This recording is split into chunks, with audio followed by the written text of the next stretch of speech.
This is the world news at 12 on Voice of the People 90.3 FM. My name is Chioma Innocent, and here are the top stories. Court jails South Korea's ex-president Yoon for life over insurrection. Gunmen invade palace, kill Ondo monarch. President Tinubu requests used helicopters from Germany Chancellor to boost Sahel security, and ICPC arrests El-Rufai after release from EFCC. Details now. Thank you for staying tuned. The world news at 12 begins outside Nigeria, where a South Korean court today sentenced former President Yoon Suk-yeol to life imprisonment after finding him guilty of insurrection over his 2024 declaration of martial law. The ruling followed months of legal proceedings stemming from the controversial move, which prosecutors said was aimed at suppressing political opposition and weakening democratic institutions. Ex-President Yoon had abruptly declared martial law in a televised national address in December 2024, insisting that drastic measures were necessary to root out what he described as anti-state forces. The decision sparked political tension and public outrage at the time, with critics accusing him of undermining democracy. Delivering judgment at the Seoul Central District Court, presiding Judge Ji Gui-yeon said the former president deployed troops to the legislature in a bid to silence political opponents. After reviewing the evidence, the judge added that the martial law declaration had serious consequences for the country. The court pronounced its verdict, bringing an unprecedented legal chapter in South Korea's political history to a close. The martial law move had targeted the National Assembly of South Korea, which lawmakers and analysts said represented a direct challenge to the country's democratic order. In a very tragic development back home in Nigeria, the police command in Ondo State says gunmen have killed a traditional ruler, Obakende Falodun, the Alagamo of Agamo community in Akure North local government area of the state. DSP Abayomi Jimo, the command spokesperson who confirmed this in a statement made available to journalists today in Akure, said the incident occurred on Wednesday at about 7:10 p.m. He said the information was received by the division at about 7:50 p.m. from a community leader. He said the information indicated that approximately 6 armed men stormed the residence of the traditional ruler, forcibly took him from his compound, and subsequently fled the scene. The police explained that Atulushe Security, local hunters and Amotekun operatives also assisted in combing adjoining bushes and surrounding areas in a bid to apprehend the perpetrators. Monitoring and surveillance activities have been intensified across the state to ensure the safety of residents and prevent further breakdown of law and order. According to him, members of the public with credible and actionable information are urged to report to the nearest police station or contact the command. Now, President Bola Tinubu has formally requested the transfer of used helicopters from German government to bolster intelligence and reconnaissance operations in the Sahel region. The request was made during a telephone conversation with German Chancellor Friedrich Merz on Wednesday, according to a statement signed by Bayo Ononuga, Special Advisor to the President on Information and Strategy, Collaboration in Creative Acts and Skill Development. Chancellor Merz noted Germany's anticipation for the arrival of Nigeria's new ambassador, saying Germany is eagerly awaiting the arrival of Nigeria's new ambassador to the country. Opposition parties and civil society organizations have condemned President Bola Tinubu's assent to the Electoral Act 2026, describing the move as a setback to Nigeria's democratic progress and a legislation of electoral manipulation ahead of the 2027 general elections. The People's Democratic Party on Wednesday alleged that the ruling APC's fear of losing the upcoming elections drove what it called the rushed approval of the contentious legislation, which the party described as a threat to the country's democratic process. President Tinubu signed the Electoral Act amendment into law around 5 p.m. on Wednesday at the Aso Rock Presidential Villa in Abuja, with senior National Assembly officials in attendance. This came barely 24 hours after the bill was passed by both chambers of the National Assembly. During the ceremony, President Tinubu raised concerns about Nigeria's current broadband infrastructure and technical capacity to handle real-time electronic transmission of election results, even as he signed the Electoral Act into law. In a statement by its National Publicity Secretary, Ini Ememobong, the PDP called the development a dark day for democracy. The bill, which was approved by the National Assembly on Tuesday, has generated significant debate, especially over provisions for real-time electronic transmission of election results, a key demand by opposition parties, civil society groups, and election observers following widespread allegations of result manipulation during the 2023 general elections. President Tinubu has defended the signing of the bill, saying it is for the development of Nigeria's democracy. Let's now take a listen to President Bola Tinubu speaking after signing. As long as you appear personally as a manual voter in any polling booth, but ballot paper is given to you manually,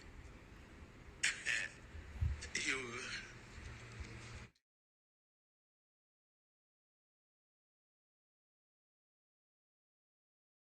the party of your choice, you cast your vote without hindrance and any interference. Ballots are subsequently counted manually, sorted and counted manually. It's just the arithmetic accuracy that is entered into from easy. It's still manual, essentially. And the transmission of that manual result is what we're looking at. And we need to avoid glitches. I'm glad you did.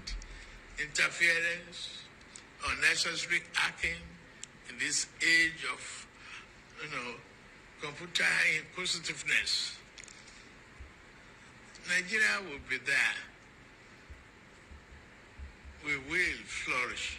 We will continue to nurture this democracy for the fulfillment.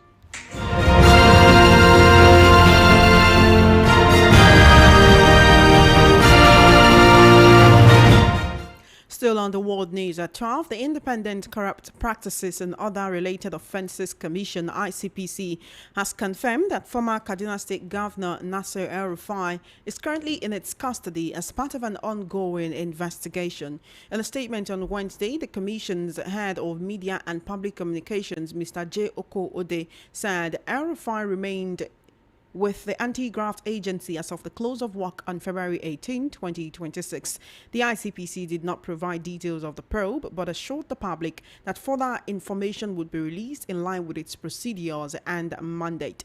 El-Rufai's detention by the ICPC comes days after he voluntarily presented himself at the headquarters of the Economic and Financial Crimes Commission, EFCC, on Monday, where he had been undergoing questioning before being taken into ICPC custody. Former presidential candidate Peter Obi has again lamented the state of governance in Nigeria, criticizing what he described as reckless and unacceptable spending priorities under President Bola Tinubu. In a video now circulating online, Obi wondered why the Tinubu administration would approve 360 billion naira for aircraft while allocating only 36 million to the Federal Ministry of Health, a disparity he said captures the government's misplaced priorities. Obi argued that at a time when hospitals are battling shortages of vaccines, essential drugs, and basic medical supplies, spending such an enormous sum on the presidential plane is both insensitive and disrespectful to the suffering of ordinary Nigerians. Let's take a listen to Peter Obi speaking on this situation. Back at the Ramadan. My own is a very simple one. We're here to talk about the future of our country. All of you know what is happening to our country today. That's why we're campaigning that you vote out this government. because they've destroyed and are destroyed our country, Nigeria. Today we have insecurity across Nigeria. We have hunger across Nigeria. We have suffering across Nigeria. The only thing that is working in Nigeria today is bad news. Every morning you wake up, is bad news. We're urging you to vote for a change and bring a new Nigeria where our children will be in school, our hospitals will work. Today, if you're sick in Nigeria, if you're a Muslim, you're praying to Almighty Allah. If you're a Christian, you are doing the same thing. Because we are now in a country where our president spent 360 billion to buy and refit his plane and spend 36 million in capital votes for Ministry of Health. 0.0116% of the budget, that's what he spent. So they attend to Israel. That was presidential candidate of the Labour Party in the 2023 general elections, Peter Obi, speaking on why he believes Nigerians should kick out the current administration of President Bola Tinubu and instead vote for him and the party he will represent in 2027. I'm now being joined via the telephone by Elvis Elimihele. He is a political and public affairs analyst and he will be giving us his own perspective on the issues in the news this afternoon. How are you doing today, Mr. Elvis? Welcome to the news.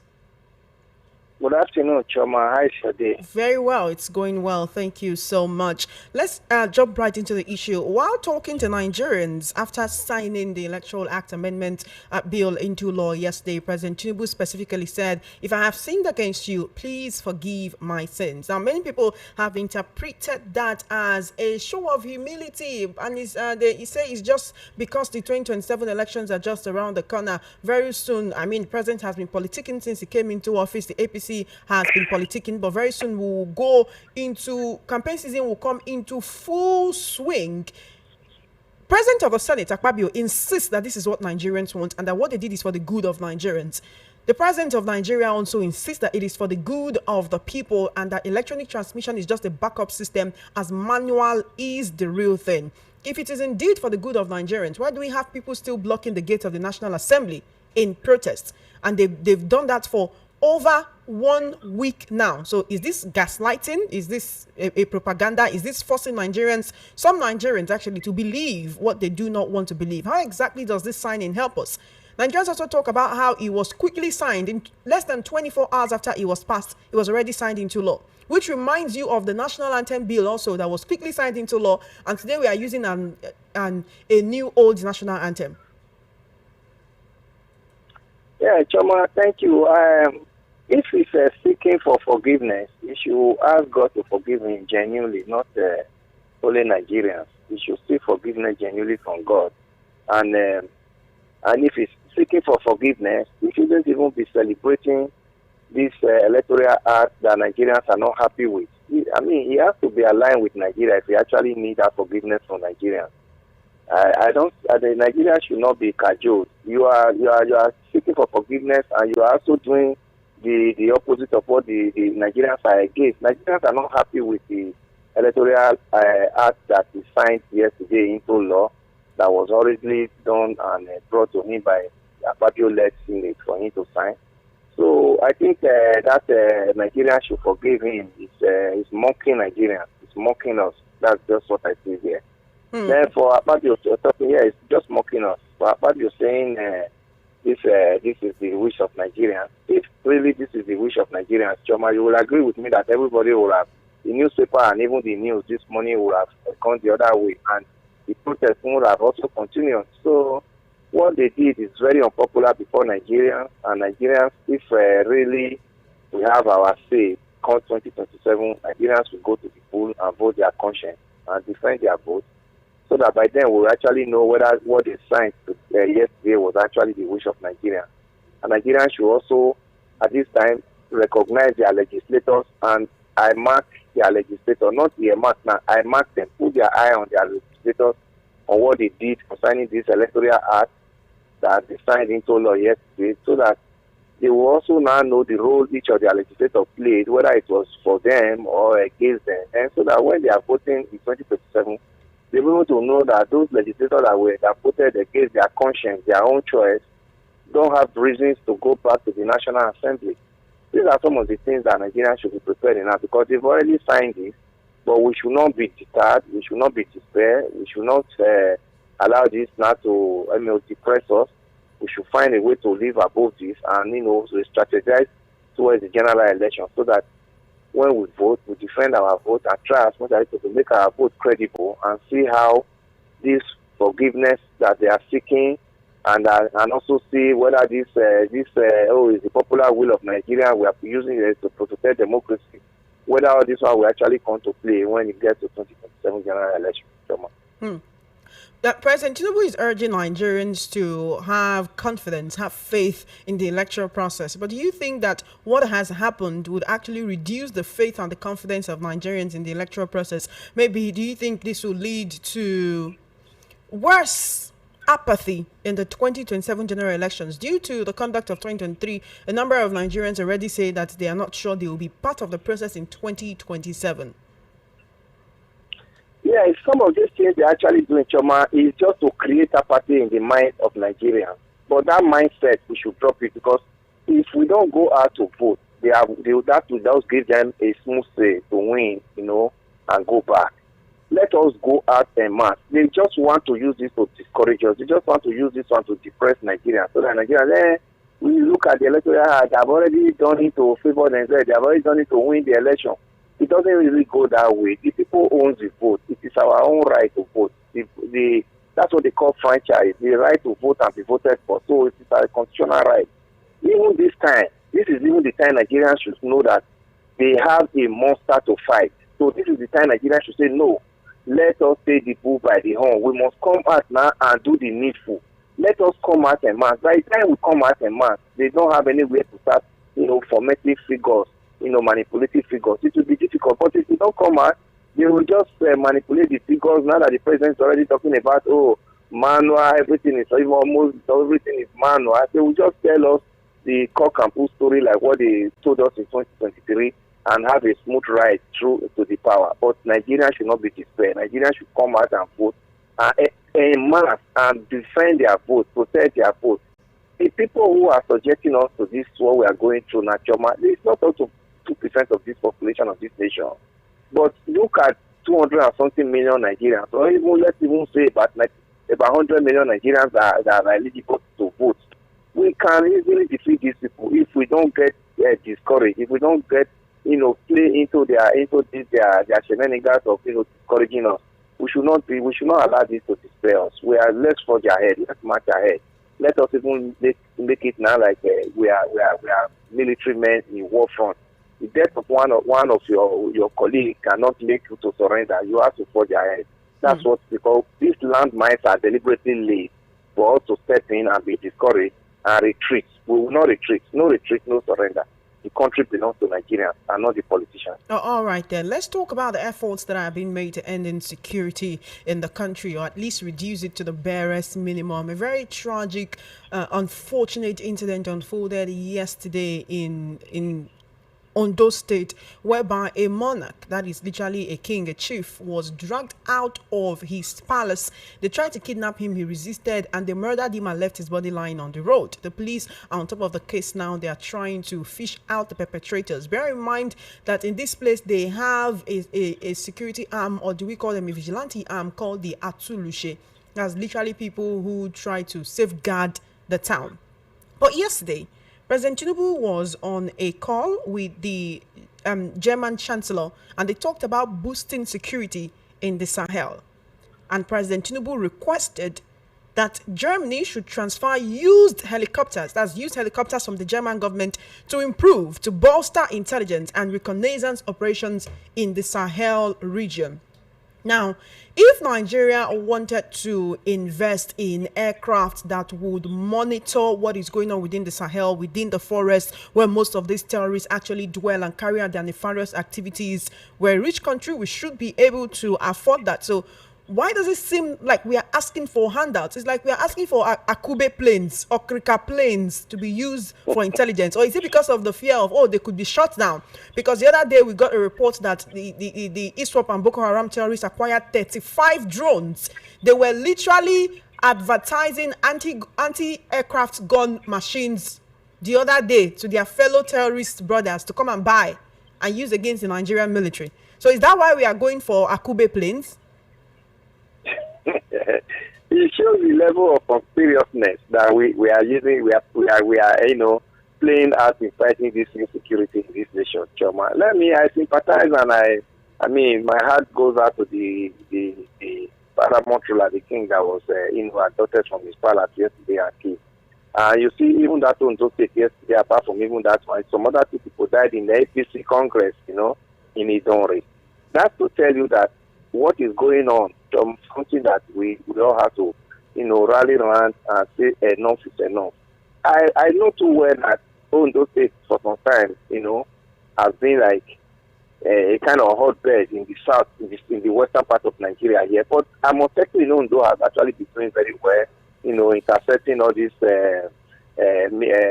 terrorists that are trying to come down from the up north to the south. But I don't know how this one happened. But this one that happened to this king, there must be an in-house matter in it, which the police should look into and be able to think of how, bring out the people who are involved in this to book. But for the president, talking about Tukumbo or whatever aircraft for surveillance, Nigeria government is not sincere in telling Nigerians that they are fighting this insecurity trauma. Those are some of the things. When he was going to buy an aircraft for himself, he didn't go to buy a fairly used aircraft. They bought an aircraft that they know that it suits the presidency, just one person. And now we're talking about the one that will bring security to Nigeria, to the Sahel and Nigeria, and generally forest around the Sahel region where Nigeria is included. We're talking about the affordability cannot afford it. So that shows that almost most of these people that you see that are telling us about they are helping us to fight this insecurity, there is no sincerity in there. Now, those are some of the things now that we are not hearing now that some of these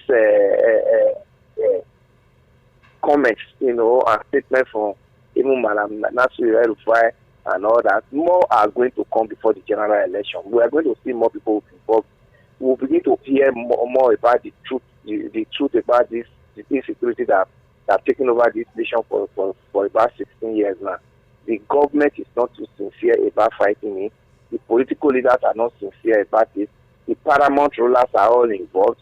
The politicians have seen it as an opportunity for them to continue to remain in power, because if the country is actually settled, most of these things that they are doing, they will not have opportunity to do it.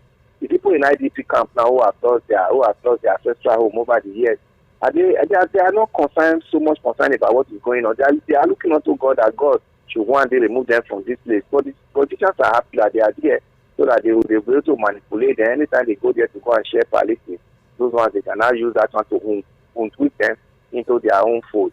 So that's just what is going on. If they are not sincere and they are not serious about joining Nigerians to fight this insecurity that become a plague in the life of Nigeria.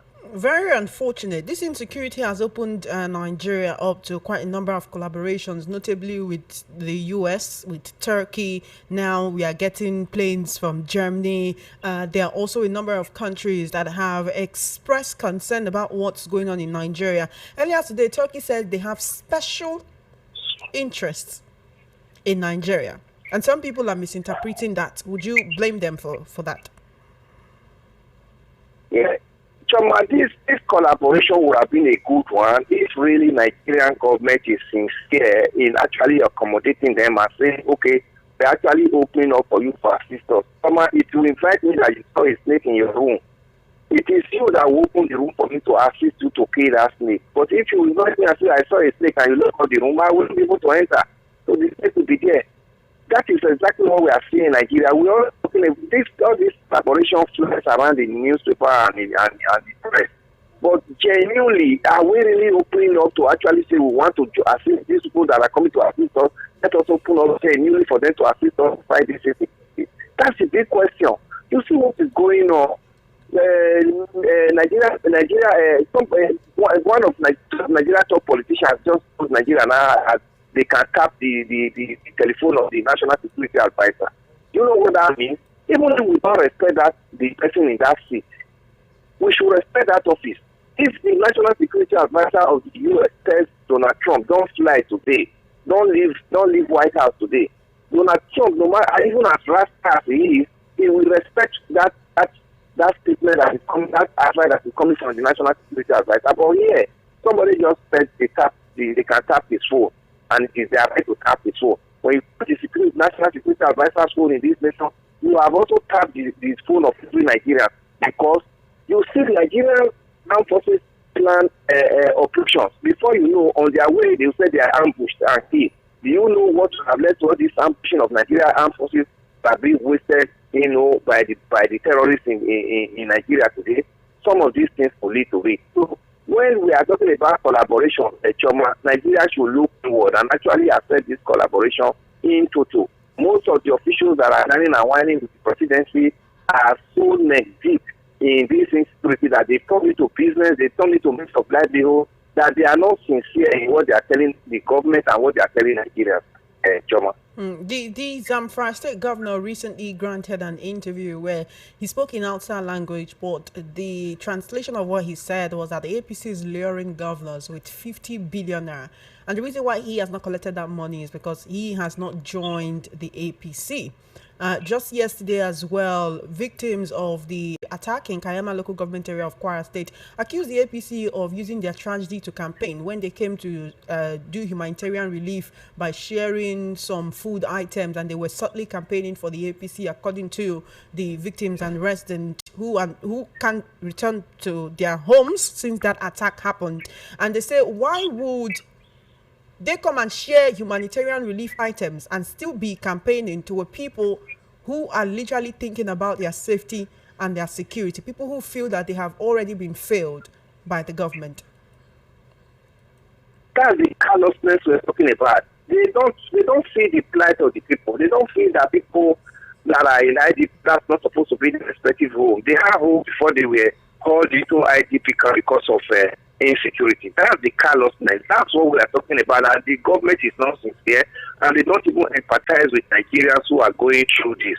You are coming to the IDP, you are not coming to that campaigning. What are you campaigning when you cannot secure these people's lives? One of the major responsibilities of constitutional or sitting government is the protection of life of the citizens and welfare. These people at the IDP camp lost both of them. One, Nigeria happened to them. They too, they are in IDP camp. Look at the deplorable situation in IDP camp. Then you came in there and I come and mock them by coming to campaign and say, vote me back so that your condition will remain as it is here. That's just what they came to do. Then for the Zamfara, I thank him for his brazenness to tell the world, that money is being exchanged in this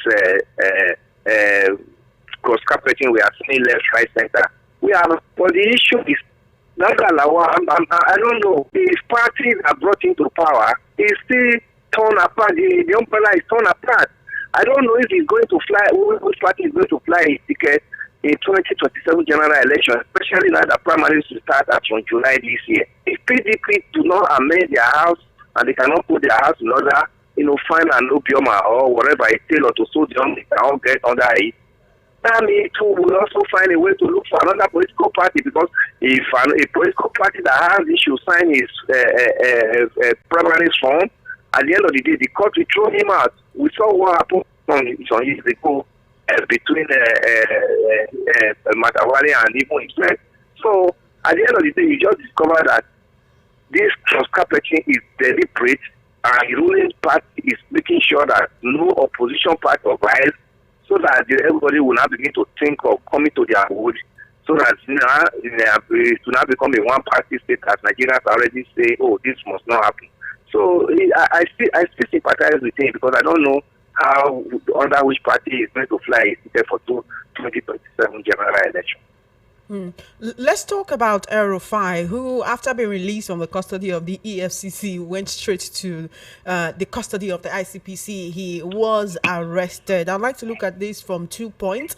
Of course, the questions that he has to answer after he talked about knowing someone who tapped the phone of the National Security Advisor and listening in on his conversations, where he also accused the National Security Advisor and the Nigerian government of importing an odorless, colorless, tasteless poison and asking questions about what it is being used for, which also made Nigerians question if we're back to the era of political assassinations. But also, quite a number of Nigerians and political analysts like yourself have talked about duplication of functions of the Economic and Financial Crimes Commission and the Independent Corrupt Practices Commission, saying, are these people not doing the same thing? If he's going from EFCC to ICPC, is it not the same questions he's been asked before that he will still be asked there? What is the difference between the functions of these two parastatals, of these two agencies? Really, I've tried my best to actually understand the difference between the two agencies. I have not really been able to much, because there was a time Nigerians were even talking about ICPC and EFCC should be brought together. Let them function as one. Especially when we also have NFIU under in the police commission too. These are just duplication of functions, which sometime ago the panel that was headed by, forgotten his name now, talked about mention some of these agencies. Rosan's panel talked about managers of Rosan's panel talked about the managers of some of these agencies. Duplication of function. But however, there was an issue. That's why all of them are festering on it. Okay, EFCC, he said he has about 400 or something billion that Kaduna State government money that is under his coffers. That is what ICPC is also looking at. Let them look at it very well. El-Rufai, as it is, they are able to establish any case before him. He should appear in court and start defending himself. But how Nigerians actually want everybody that have actually jetted Nigerians to this situation where look at Kaduna State. The Kajuru adoption was happened. The adoption in Kajuru, that when they were trying to cover up the commissioner of police and the local government chairman, so they were trying to cover up. The people, when the governor said there, the people were saying that this is because they never governor in their own locality. There was no road leading to that community. The governor promised them that day that he was going to give them roads, the new governor, that was. So as you say, Kaduna El-Rufai for 8 years. So many parts of Kaduna is not accessible. Just ordinary roads. Nobody is even talking of electricity and all that. So you see, because there are so many ungoverned spaces, that's why you see this insecurity fester. So many parts of this, Nigeria don't have government functions. There are no government presence in most parts of Nigeria.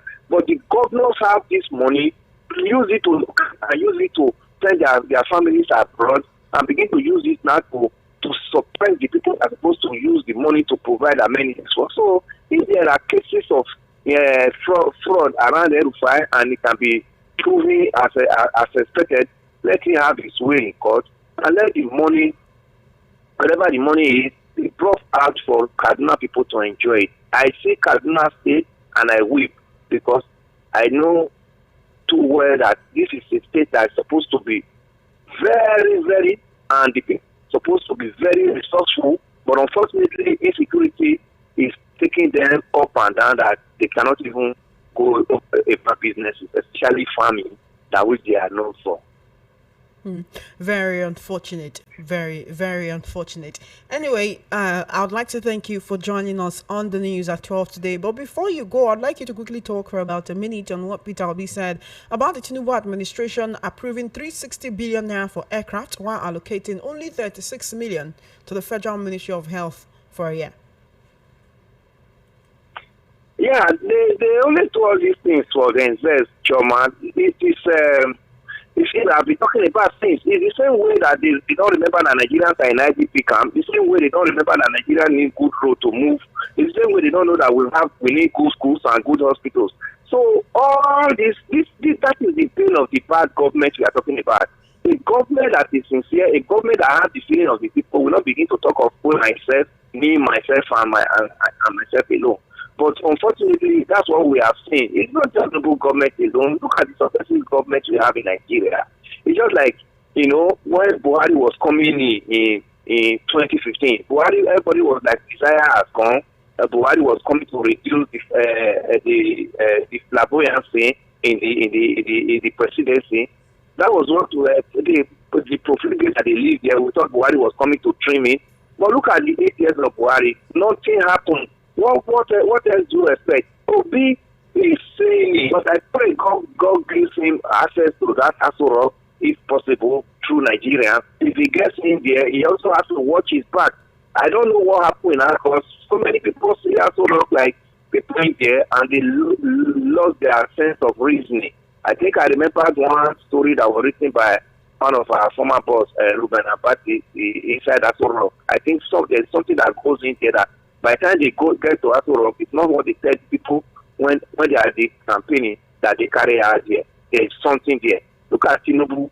Before Tinubu became president, everything Tinubu criticized is what he's doing now. Everything. Go and read past from Tinubu, past statements from Tinubu when he was in a deco person, and even at the time he was even Lagos State governor. Most of the things he criticized is what he's doing. Now, the question is Osun State local government fund. He took a former president Obasanjo to court. But today, Osun State local government fund is head up, and he is sitting there as president. He doesn't see anything wrong with it any longer. So you see, I don't know what's going on in Asoro. That's why Obi's desire comes true for him. But he also watch his back. Something is wrong somewhere, Choma. Thank you so much, Mr. Elvis Limihele, for giving us your own perspective on the world news at 12 this afternoon. I really appreciate you. Thank you. Have a blessed day. Thank you very much, and you as well. You have been listening to the World News at 12 right here on Voice of the People 90.3 FM. Just before we wrap up, let's take a look at the top stories again. You heard that the court has jailed South Korea's ex-president Yoon for life over insurrection. Gunmen invade palace, kill Ondo monarch. President Tinubu requests use helicopters from Germany's chancellor to boost Sahel security, and ICPC arrest El-Rufai after release from EFCC. That is a wrap on the World News at 12 on Voice of the People 90.3 FM. My name is Chioma Innocent. Good afternoon to you, and thank you for listening. Do stay tuned. The new Nigeria debate will come up at 1:30 p.m. where we'll be speaking with one of the opposition candidates to tell you what their party is going to do differently as the 2027 general elections come closer.